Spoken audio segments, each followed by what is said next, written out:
The universe. For all we have learned about it, we have still only scratched the surface. Everything that we can see around us makes up less than 5% of what's actually out there. All the rest is called dark matter and dark energy. What are they? We still don't know, even though they determine the fate of the universe. We have confirmed over 3,000 planets orbiting stars other than the Sun, but most of these extrasolar planets are huge and very close to their host star. How common are planetary arrangements like our own? And how many planets in our galaxy have the potential to harbor life? These fundamental questions are part of what drives NASA science, and they spur the development of new space observatories. WFIRST, the Wide Field Infrared Survey Telescope, is one of these. WFIRST is built on an existing telescope that is very similar to Hubble, but with the added benefit of 25 years of technological development. Each of the wide field instrument's images will have the depth and clarity of Hubble, but cover a sky area 100 times larger. That's thanks to an arrangement of 18 sensors in the camera to Hubble's 1.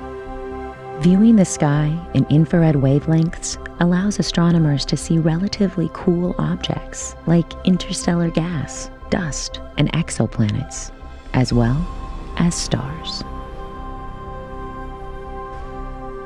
WFIRST will lead the push to understand dark energy, a mysterious pressure that is making the universe expand ever faster. Dark energy makes up 68% of the cosmos, and its properties, whatever they are, determine the fate of the universe. But no one knows what it is or exactly how it behaves.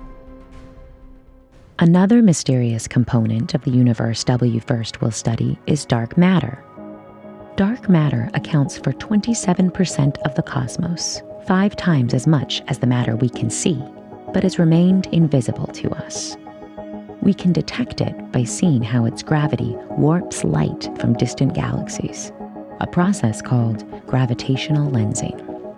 WFIRST's powerful 2.4-meter telescope will also help us in the search for extrasolar planets, or exoplanets.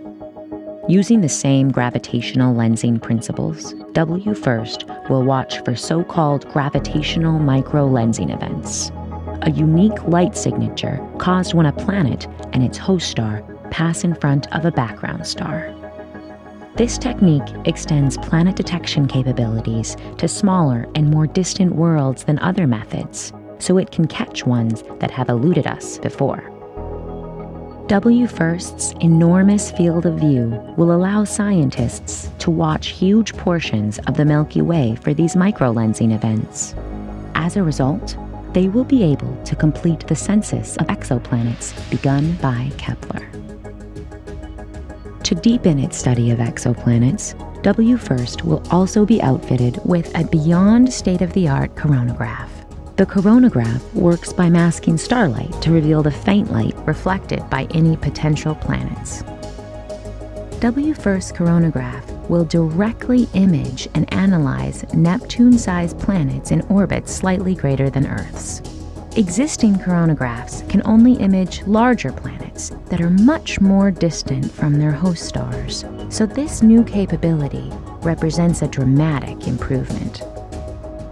In order to make all these measurements, WFIRST will move to nearly 1 million miles from Earth and orbit a special area of space called a Lagrange point.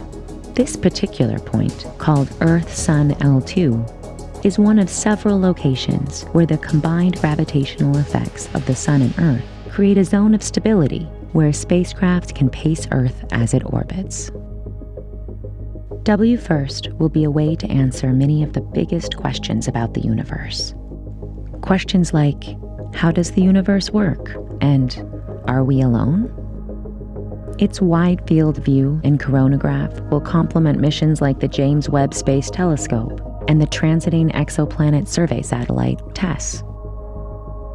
WFIRST will be an indispensable part of space science during the next decade and beyond.